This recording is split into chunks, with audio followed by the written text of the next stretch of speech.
Hello dear students, welcome to the another video lecture of your microbiology paper second.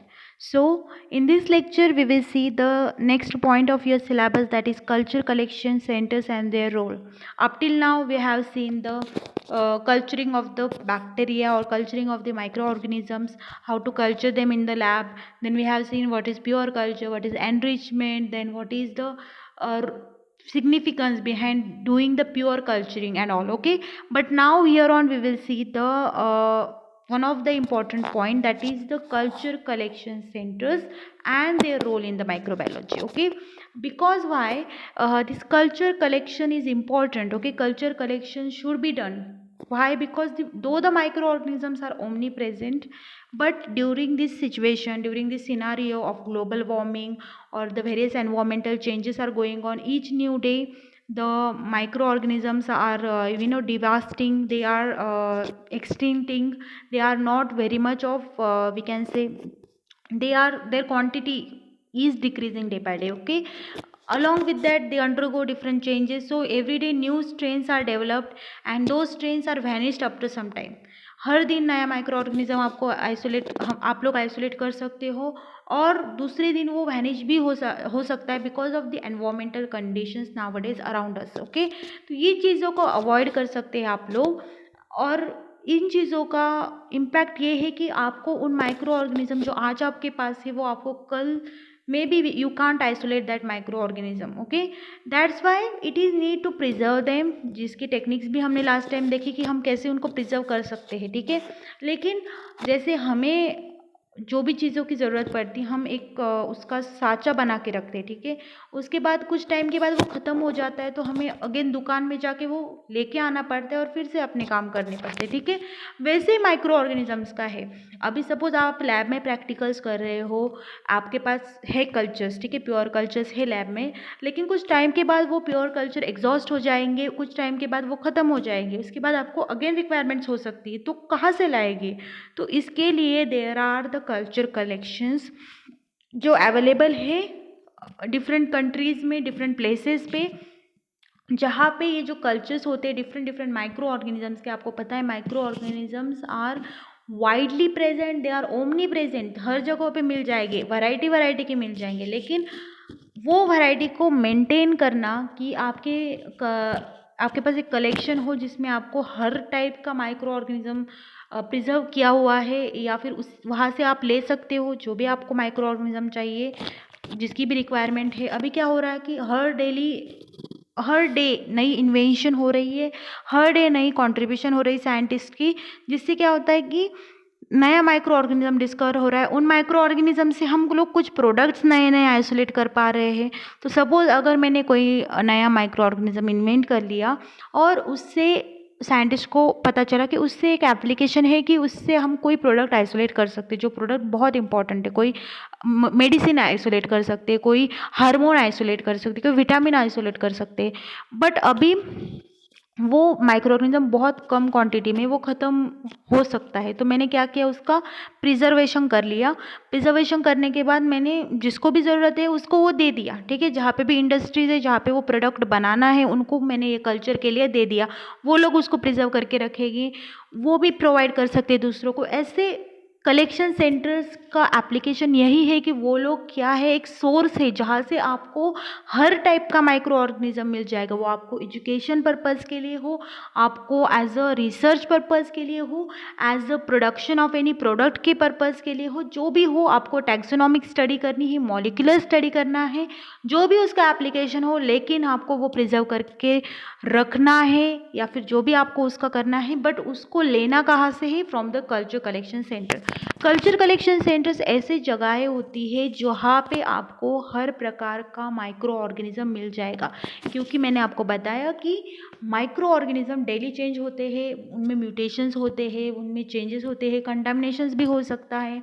तो ये सब चीज़ें ना हो, जैसे हमने प्रिजर्वेशन में भी देखा था कि कंटामिनेशन हो सकते हैं, म्यूटेशंस हो सकते हैं, इसलिए हम उनको प्रिजर्व करके रखते हैं अच्छे से. तो वैसे ही चीज़ें आपको परफॉर्म करनी है फॉर द या फिर उनको कलेक्शन करके रखना है, सो दैट जिसको भी ज़रूरत है हम उनको प्रोवाइड कर सके। So that is nothing but the main agenda behind the culture collection centre. उसका नाम क्या है? Culture collection centre. शॉर्ट में बोला जाए तो माइक्रो ऑर्गेनिज्म की जो दुकान होती है, दुकान में जैसे आपको हर चीज़ मिल जाती है, वैसे ही इन दुकानों में आपको माइक्रो ऑर्गेनिज्म, हर प्रकार के माइक्रो ऑर्गेनिज्म मिल जाएंगे। फंगाई हो, बैक्टीरिया हो, अलगी हो, प्रोटोजोआ हो, कोई भी हो, आपको हर प्रकार का माइक्रो ऑर्गेनिज्म वहाँ पे मिल जाएगा। That are nothing but the culture collection centres. और उनका बहुत योगदान है, क्योंकि क्या होता है कि जो भी आपको माइक्रो ऑर्गेनिज्म चाहिए उस पर रिसर्च हुआ है, उनका कुछ एप्लीकेशन पता चला है, तो आपको वो इजीली मिल जाएगा in the culture collection centre. तो आज हम स्टडी करेंगे पहली चीज़ तो ये कि ये कल्चर कलेक्शन सेंटर्स होते क्या है, दूसरी चीज़ ये इनका रोल क्या है, क्यों हमें चाहिए ये लोग या फिर ये चीज़ें, कल्चर कलेक्शन सेंटर्स हमें क्यों चाहिए। थर्ड चीज़ हमें देखनी कौन सी कल्चर कलेक्शन सेंटर्स है अभी अवेलेबल, ठीक है। तो we will study one by one. तो पर्पस क्या क्या है कल्चर कलेक्शन सेंटर्स की, तो वो हम पहले देखेंगे। तो कल्चर कलेक्शन सेंटर जो होती है, they have the focus on the basic research in the microbial diversity, microbial taxonomy and the genomics and the proteomics। Okay, आजकल आपको पता होगा कि माइक्रोबियल रिसर्च चल रहा है, तो टैक्सोनॉमी हो या फिर जीनोमिक्स हो या प्रोटियोमिक्स हो, नए नए प्रोटीन का स्टडी हो सकता है, नए नए जीन्स का स्टडी हो सकता है, उसमें इसका यू नो ये रोल है कल्चर कलेक्शन सेंटर्स का कि वहाँ से आपको कोई भी माइक्रो ऑर्गेनिज्म मिल सकते हैं for your study. Okay, then इनका जो है, अगर आपको स्टडी करना है कि उसका आइसोलेशन या फिर आइडेंटिफिकेशन करना है कोई माइक्रो ऑर्गेनिज्म का, तो वो भी आप लोग यहाँ से लेके या यहाँ से आप लोग को डाटा मिल सकता है उनके बारे में, तो आप लोग इजीली कोई माइक्रो ऑर्गेनिज्म आइसोलेट या आइडेंटिफाई कर सकते हो, ताकि आपको ज़्यादा डीप में जाने की ज़रूरत ना पड़े। क्योंकि जो कल्चर कलेक्शन सेंटर्स होती है वहाँ पे आपको इजीली इनके बारे में जो डाटा होता है वो भी आपको मिल जाएगा।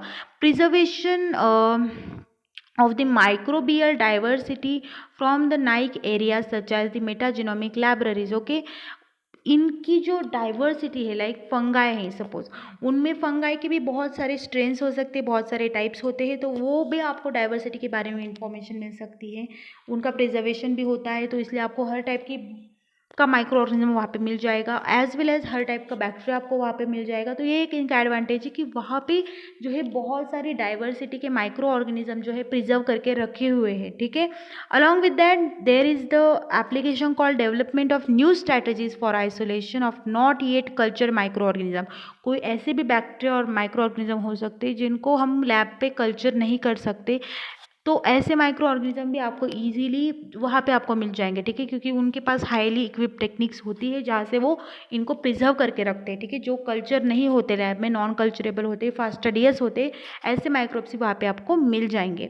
Then to provide the cancellation services for the patent deposit, preservation, propagation, bioretardation, then deterioration, industrial problems, then biosystematics and microbial biodiversity issue। Now इनसे आपको लाइक कंसलेशन सर्विसेज भी मिल सकती है, लाइक आपको पेटेंट चाहिए तो वो मिल सकता है, आपको कोई इंडस्ट्री रिलेटेड प्रॉब्लम्स है कि आपको कल्चर नहीं मिल रहा है तो आपको वो भी मिल जाएगा easily. Then as I told you micro diversity भी आपको इजीली वहाँ पे मिल जाएगी, ठीक है। Then it is a facility, ठीक है, जहाँ से आपको जिस चीज़ के लिए भी ज़रूरत है उस चीज़ के लिए माइक्रोब्स मिल जाएंगे, एज वेल एज उनकी इंफॉर्मेशन भी मिल जाएंगी। Then it is also having the application की ये जो कल्चर कलेक्शन सेंटर है वो आप लोग यूज़ कर सकते हो फॉर एस्टैब्लिशमेंट और conducting the workshops, seminars, training programs in the area of the microbial identification, preservation and advanced areas of the microbial taxonomy and phylogeny, ठीक है। यहाँ पे जैसे मैंने आपको बताया हर टाइप का इन्फॉर्मेशन होती है माइक्रो ऑर्गेनिज्म के बारे में, उनकी टैक्सोनॉमी के बारे में, उनकी डाइवर्सिटी के बारे में, तो इनसे आप सोर्सेज से इंफॉर्मेशन लेके आप इनके यूज़ करके सेमिनार्स ले सकते हो, ठीक है। अलॉन्ग विद दैट आपको टीचिंग के लिए या फिर रेफरेंस के लिए अगर कोई स्ट्रेन की ज़रूरत है, किसी माइक्रो ऑर्गेनिज्म की ज़रूरत है, तो वो भी आपको ईजिली यहाँ पे मिल जाएंगे। एज वेल एज यहाँ से आपको जो है कुछ प्रोडक्ट बनाना है किसी माइक्रो ऑर्गेनिज्म से और आपके पास वो माइक्रो ऑर्गेनिज्म अवेलेबल नहीं है, तो वो भी आपको इजीली मिल जाएगा। As well as it has the critical and crucial role in the further development, अब माइक्रोबायोलॉजी हो या माइक्रोबियल इंडस्ट्री हो या बायोटेक्नोलॉजी हो, तीनों चीज़ें जो डिपेंडेंट है कल्चर कलेक्शन सेंटर्स पे, क्योंकि यहाँ से ही उनको जो है सोर्स मिल जाता है इंफॉर्मेशन का हो या फिर माइक्रो ऑर्गेनिज्म जो है उनसे कौन सी प्रोडक्ट्स हम आइसोलेट कर रहे हैं या फिर उनसे हमें क्या फ़ायदा या उस पर कुछ रिसर्च किया जा सकता है या नहीं, इसके बारे में जो है detail information you can get using this type of the culture collection centre. So that's it. तो इनके बारे में जो है प्लस इनका एक काम ये है कि ये लोग जो है कल्चर्स को एकदम वायबल मतलब लाइवली फॉर्म जिंदा फॉर्म में उनकी बस एक्टिविटी थोड़ी सी वी कैन से सप्रेस की जाती है, बट उनकी जो स्टेट होती है it is a viable state और it is a live state. ठीक है, कंटामिनेंट फ्री स्टेट में रखा जाता है एज वेल एज ज़्यादा से ज़्यादा कम से कम कॉस्ट में अवेलेबल करके देना कल्चर का या कल्चर को कम से कम कॉस्ट में अवेलेबल करके देना फॉर द एजुकेशनल पर्पज़ और फॉर द इंडस्ट्रियल पर्पज़, ये भी इसका एक इम्पॉर्टेंट एप्लीकेशन है. एंड अलॉन्ग विद दैट उनसे कोई डॉक्यूमेंट बनाना हो किसी माइक्रो ऑर्गेनिज्म के बारे में या किसी पर्टिकुलर स्ट्रेन के बारे में, तो ये भी आप इनके मदद से बना सकते हो as I told you. Then this culture collection centre में जो ऑर्गेनिज्म रखे जाते हैं उनको स्पेसिस के नाम के मदद से या फिर जीनस स्पेसिस जैसे हम यूजुअली करते हैं वैसे ही रखा जाता है, एज वेल एज वहाँ पे उनको स्ट्रेन के नंबर्स भी दिए जाते हैं, तो ऐसे उनको रखा जाता है तो इजीली उसका डाटा आपको अवेलेबल रहता है या फिर उस वहाँ पे डाटा कलेक्ट करके रखा जाता है. ठीक है, along with that okay, they are each isolate of the same species is usually designated as a strain. मतलब अगर कोई ऑर्गेनिज्म सेम स्पेसिस की हो, सपोज बैक्टीरिया है, ई कोलाई के भी डिफरेंट स्ट्रेन्स हो सकते हैं, बैसिलस है, बैसिलस के भी डिफरेंट स्पेसीज और डिफरेंट स्ट्रेन्स हो सकते हैं. ठीक है, तो ये भी वहाँ पे आपको मिल जाएंगे. देन अब कौन सी कल्चर कलेक्शन सेंटर्स होती हैं, तो कुछ यहाँ पे आपको दी गई है. American type of culture collection centre जो यूएसए में है वहाँ पे भी जो है कल्चर कलेक्ट करके रखा जाता है. Then Carolina biological supply company USA, वहाँ पे भी there is a culture collection centre. NCIM जो पुणे में है, national collection of industrial micro organism. MTCC microbial type of culture collection and gene bank that is in the Chandigarh. Okay, तो ये सब जो चारों है ये बहुत इंपॉर्टेंट कल्चर कलेक्शन सेंटर, एक पुणे में, एक चंडीगढ़ में, एक अमेरिका में, that is American type of culture collection centre. ATCC तो सबसे लार्जेस्ट कल्चर कलेक्शन सेंटर है. Then along with that Carolina biological supply company in the USA, it is also type of the culture collection centre. India में जो दो important है वो है NCIM, Pune में आपको ये मिल जाएगा, national collection of industrial micro organism, as well as Chandigarh में भी एक है microbial type of culture collection centre. Algae और प्रोटोजोआ का जो कल्चर कलेक्शन सेंटर है वो है USA में, it is known as culture collection for protozoa and algae. ठीक है, USA में एक और कल्चर कलेक्शन सेंटर है for algae and protozoa, that is general biological supply house. उसके बाद जापान में भी एक अलगी और प्रोटोजोआ का कल्चर कलेक्शन सेंटर है, that is culture collection of the algae and microorganisms. Fungi के लिए यूके में है एक international mycology institute. Herbarium cryptogamae indiae orientalis is present in New Delhi, जहाँ पे आपको फंगाई के कल्चर मिल जाएंगे. ईस्ट के लिए है national collection of east culture in the UK में ये स्थित है, that is the national collection of east culture, जहाँ पे आपको ईस्ट कल्चर्स मिलेंगे. फर्मेंटेशन एंड टेक्नोलॉजी लैबोरेटरी, क्योंकि ईस्ट फर्मेंटेशन में कंट्रीब्यूट करता है तो ईस्ट का कल्चर आपको बैंगलोर में भी मिल जाएगा in the fermentation technology laboratory. Bacteria के लिए जो है द वेलकम बैक्टीरियल फाउंडेशन जो यूके में है, वहाँ पे आपको बैक्टीरियल कल्चर्स मिल जाएंगे. National collection of industrial bacteria Scotland में है. National collection of plant pathogenic bacteria again Scotland में है. Microbial type culture collection is also important one जो जापान में है. ठीक है, एक्टिनोमाइसिड्स के लिए you have the one of the center that is Institute of Research for Research of New Antibodies which is situated in the Russia. Botanical Department Uni of North Carolina which is again in USA, department of microbiology Bose institute in the Kolkata, वहाँ पे भी एक्टिनोमाइसिट्स आपको मिल जाएंगे, ठीक है।